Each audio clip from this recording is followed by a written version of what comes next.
Welcome to the 24-Minute Bible Podcast featuring Pastor Mark Miner, where we will journey together to help you grasp how the Bible fits together to provide a coherent, understandable, and historical book. The purpose of this podcast is not to convince, but to help you understand. Not to defend, but to connect the dots of this most amazing book. Not to debate, but to discover the plan of the Bible. There is a plan. If you enjoy what you hear today, please leave us a review. It really does help us. And now, here's Pastor Mark. Thanks so much for listening in today to the 24-Minute Bible Podcast. And my name is Mark Miner. I'm your tour guide on this simple journey to understand the Bible. Today we'll be looking at episode number 4, Noah and the Flood. You know, the Bible really is a storybook. Everybody loves a story from childhood up. But a big part of telling a story is being able to put all the pieces together so that it makes sense, so that it's interesting, so that it comes to some sort of conclusion or moral or point. And that's really what the Bible is. It wants us to understand the story of the Bible. That's really the goal of this 24-Minute Bible Podcast. Just recently I ran into my uncle and aunt, and they live in West Palm Beach, Florida. We've driven down to their house, and I'm here currently in southern Illinois. But I can tell you right now how to get to their house. I don't have to have GPS or a map. I can just simply tell you the story of the journey to get from here in southern Illinois down to West Palm Beach, Florida. It's very simple. I'm a mile away right now from Interstate 57. And I get on Interstate 57.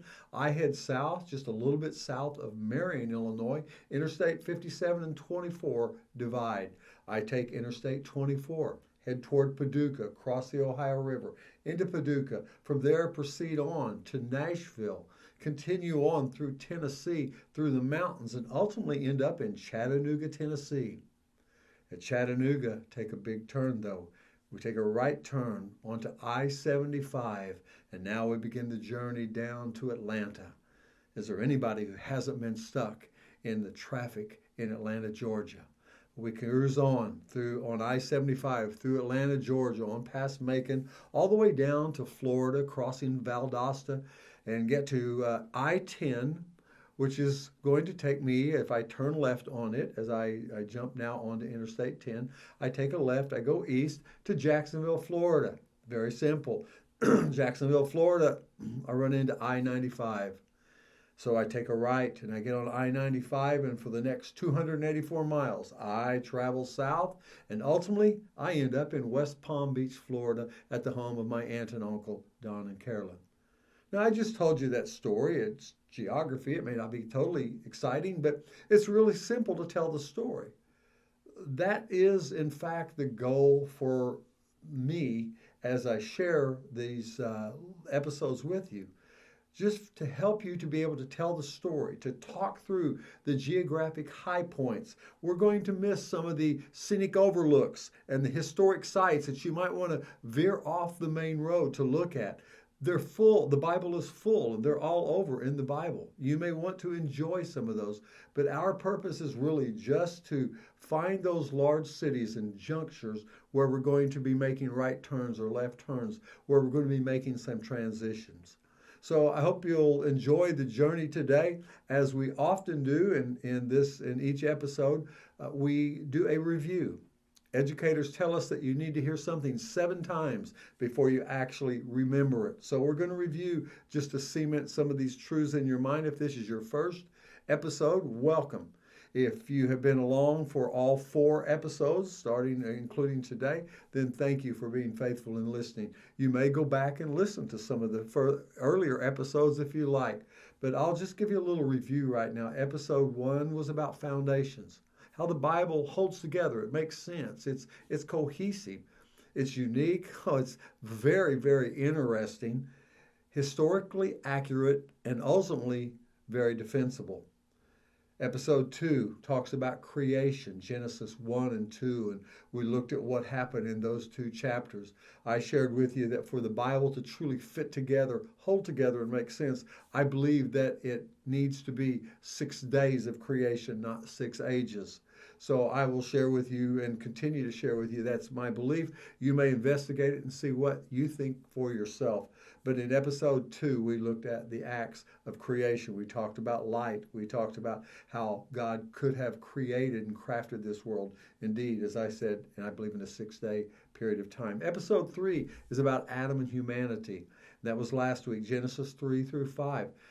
We talked about from Adam to Noah, who is the subject of episode 4 today, is a period of approximately 1,600 years, a very long period of time, boiled down into just 6 chapters.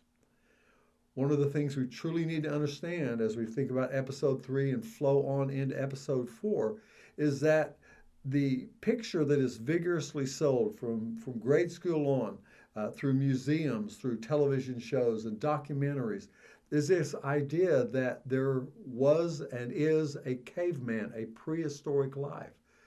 You may believe that, and certainly there are lots of books written about that, but the truth is from the Bible, there's no place in the Bible for prehistoric man.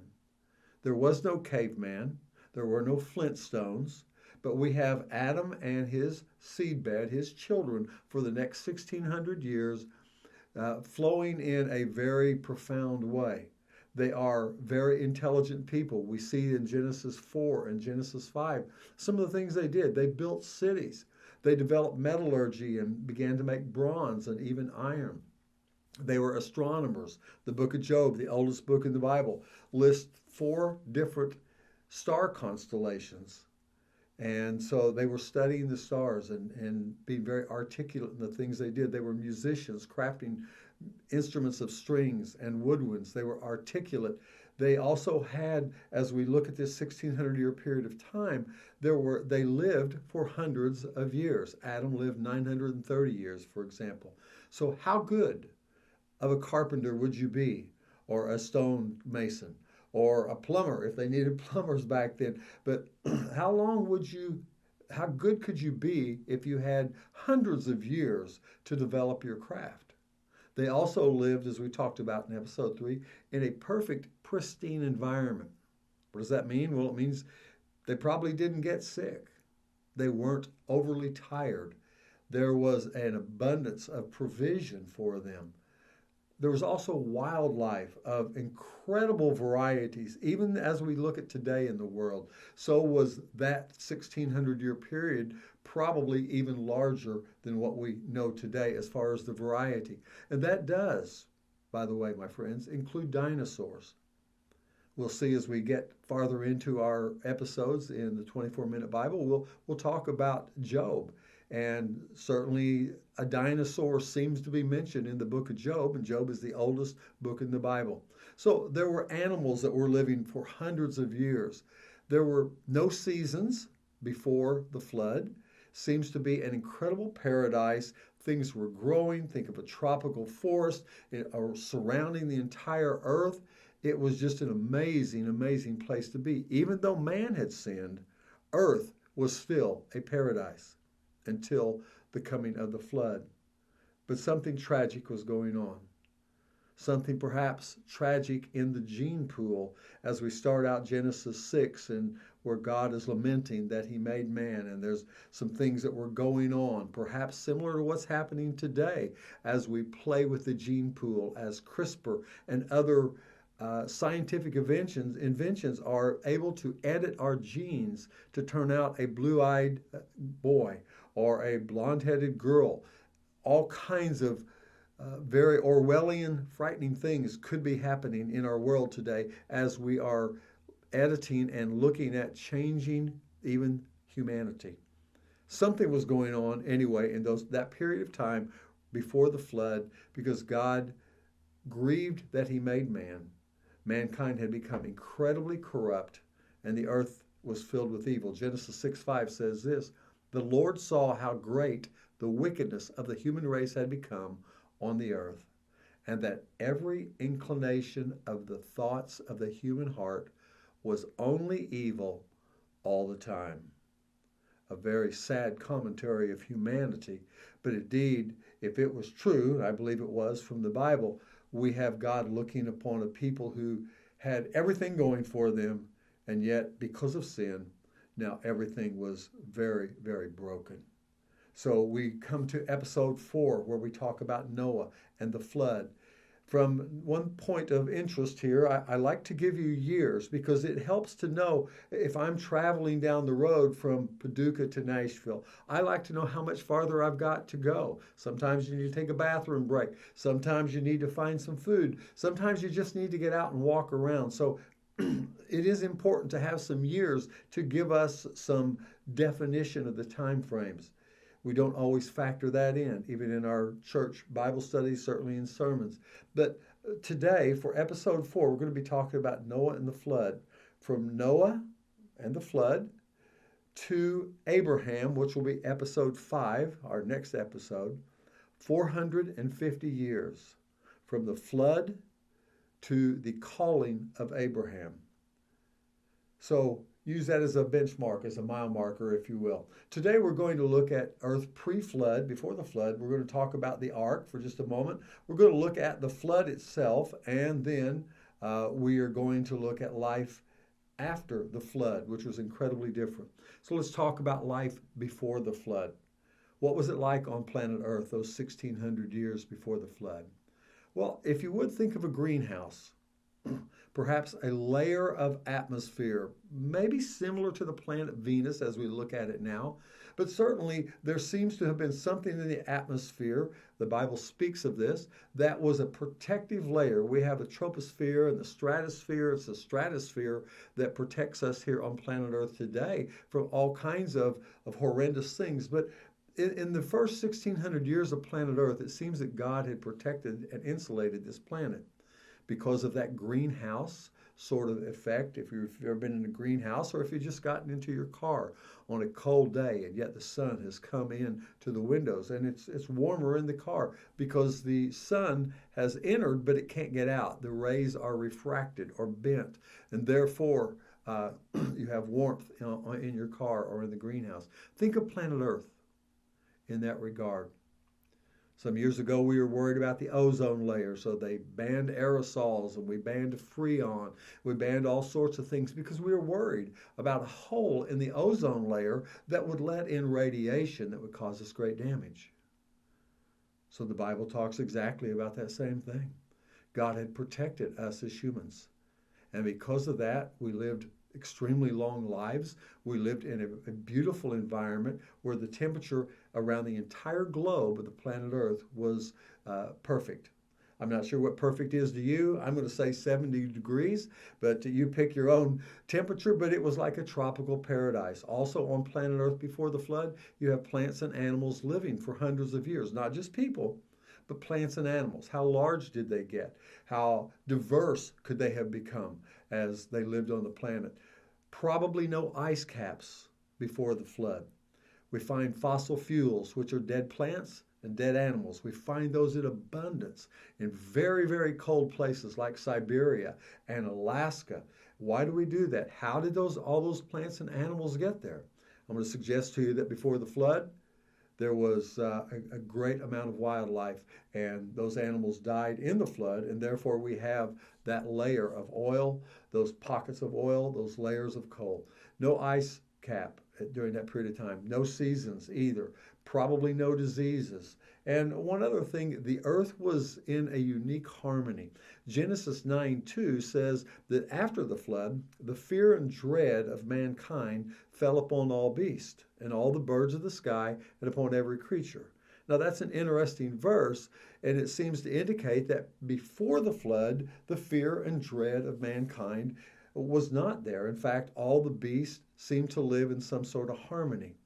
Now, you may think that kind of odd, but I just finished reading a book called The Hidden Life of Trees by Peter Wohlleben. And he's a forester, spent 20 years of his life studying forest. He actually cultivated forest. His book was on the New York Times best-selling list, sold 2 million copies, but he makes some astounding, provocative claims. He says that the forest is alive, not just the trees, but beneath the forest in the soil is really the amazing part of a forest. He speaks in his book and tells us that trees actually communicate with one another. They have a speech. most often through fungi and different sorts of things within the soil. He said that trees actually have a sense of smell and that they can tell certain things going on. They defend themselves when certain insects bite. They actually release certain toxins or certain smells that will cause the insects to go away.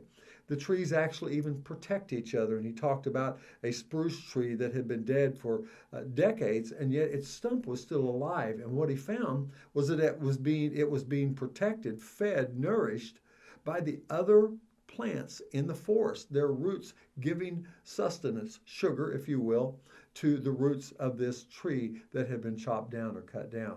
Now, that book sold 2 million copies. You may think, and this man's a scientist, he's a forester, he's not a believer. And yet, what he's saying is very indicative of what probably was going on in planet Earth before the flood.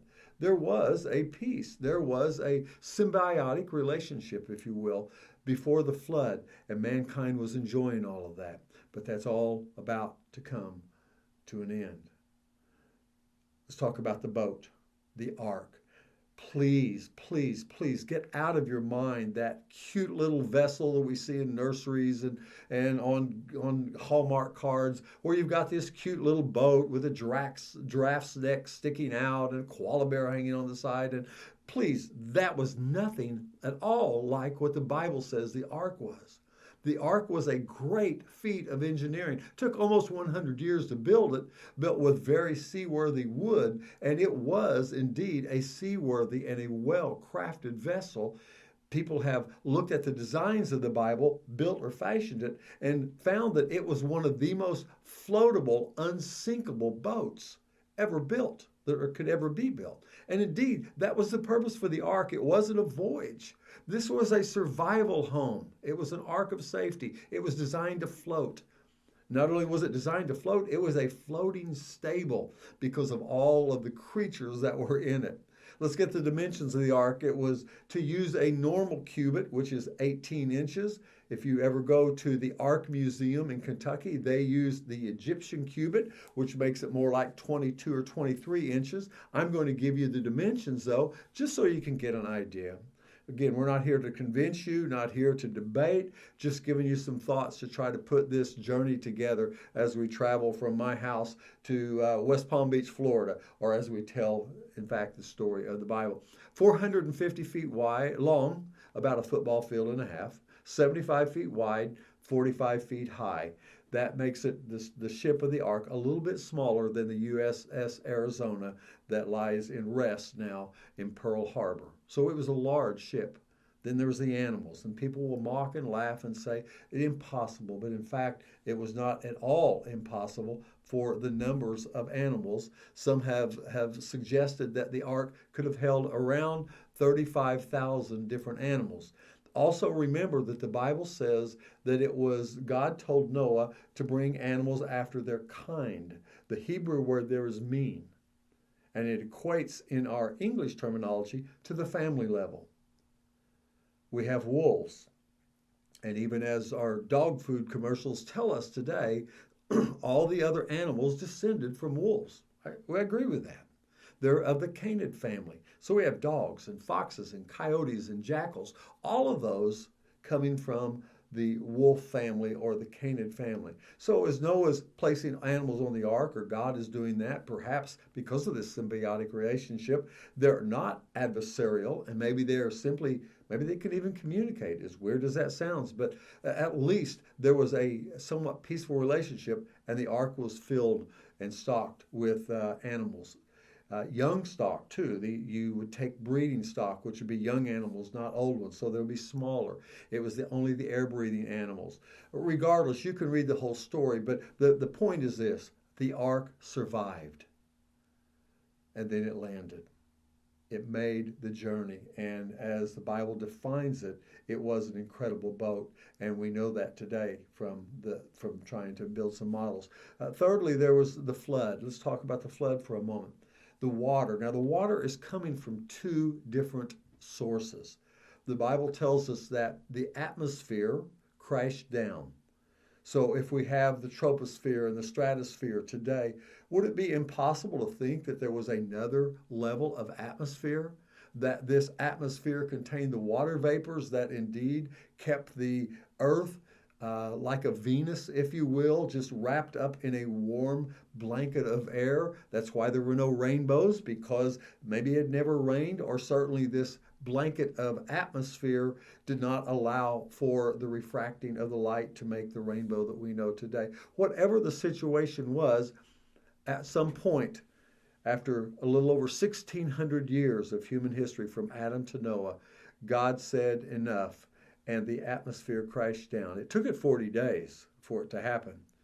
At 1 inch an hour for 40 days, that's about 80 feet of water. I think that's actually a small conservative amount, but it doesn't really matter. We simply know that the atmosphere came down, everything changed. The Bible also says in Genesis 7:11 that the springs of the deep burst forth. So we have geysers and incredible amounts of water coming up. We probably have volcanoes as the earth is going into a seizure, if you will. We have water coming from below, water coming from above, and Noah is in the boat. We have miles of water. In 1980, Mount St. Helens, the volcano, if you remember it, exploded. What was a normal mountain just a few weeks later was totally changed. The topography of the land had totally changed, and that was just a small, minor, partial volcano. What if all the volcanoes in the world exploded? What if the whole atmosphere of planet Earth came down, crashing down, and now we have miles, perhaps, of water? On the Earth, we have 1,600 years of tropical rainforest, plants and animals, some that have died, many that are alive. But we have this incredible green covering over planet Earth, but now it's all buried almost in a moment of time, very quickly, which explains a lot of the paleontology and the things that we find. But again, that's not the purpose of our journey here. Just want you to understand that you can dig deeper and find out that the Bible indeed makes a lot of sense. The waters are carving out the Grand Canyon. Land masses are breaking apart. All kinds of things. The time on the ark. Noah was on the ark a little over a year. It could not have been a pleasant trip for those 8 travelers. Lastly, the earth after the flood. What was it like to be on the earth after the flood? Well, when Noah and his wife and their 3 children and their wives, 8 people in all, walked out of the ark, over a little over a year later, it was a totally new earth. This explains so many things, by the way. It explains the radiation situation with carbon-14 dating and so many things, because it hasn't been consistent. The earth after the flood. You want to talk about climate change? Seasons for the first time now in Genesis 8:22. The radiation levels have changed, which is going to cause the lifespan of humanity to drop rapidly, as we'll look at in the next episode of our journey. Animals began to fear humans for the first time, Genesis 9:2.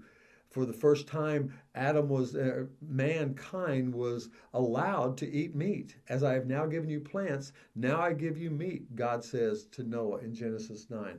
Very different world. The land masses divide probably during that period of time. Maybe that's when Australia broke off, certainly North and South America. We'll talk about that more, or you can study more later. But just understand that during this over a year period of time, everything was changing. The radiation from the sun now went straight to planet Earth. It's radiation that caused our cells to age, and so we see a much shorter lifespan for humanity, and we see it as it's recorded in the Bible. Paleontologists tell us that the large animals, like the dinosaurs, about 65 million years ago, they all died off. They can't explain it. It just seemed to happen all at once. Well, we agree with that. Not the 65 million years necessarily, but that it happened all at once. We don't think that it was a meteor. I do not think that it was a meteor that crashed into planet Earth. I think it was a flood that fell upon planet Earth. So Abraham, our next stop on our journey. Abraham was born 450 years after the flood. One little note before we close out our podcast today. 450 years. Think back to the Pilgrims. It seems like a long time. But if we look at the genealogies, Shem, one of the actual eyewitness participants on the ark during the flood, Shem is still alive when Abraham is born. Do we know that Shem and Abraham ever communicated? Probably not. Don't know that. But it all ties together, my friend. Remember the hourglass from episode 3, how we talked that the first 2,000 years from Genesis 1 to Genesis 11 covered an incredible amount of history, but just in 11 short books, chapters in the book of Genesis. We're about to come to Chattanooga. We're about to take a dramatic right turn here as we go to the next episode, because we're going to be looking at Abraham. If you remember the hourglass that I spoke of, and I talked about how the fat part, the big part, was the first 2,000 years. But coming to Genesis 12, everything changes. And now we begin to talk only, exclusively, about one man and one small line of DNA, one ancestry, one trickle of humanity. From now on, from Genesis 12 into Acts chapter 1, we're simply going to be talking about the children of Abraham exclusively. So thank you for joining me on episode 4 of the 24-Minute Bible Podcast. Episode 5 will be released next week, and we'll be looking at Abraham and his kids. We're going to cover 38 chapters from Genesis 12 to Genesis 50. Hope you can come along for the ride. Thank you very much. Appreciate you being a part of this Bible podcast. Thank you so much for listening to the 24-Minute Bible Podcast. If you enjoyed this episode and look forward to continuing this journey to understanding the Bible, please subscribe to the channel. And if you would be so kind, please share it with your friends who might enjoy it as well. Join us next week with Mark Miner for another episode as we continue to explore how the Bible so beautifully fits together. May you have a blessed week, and may God be glorified in your lives.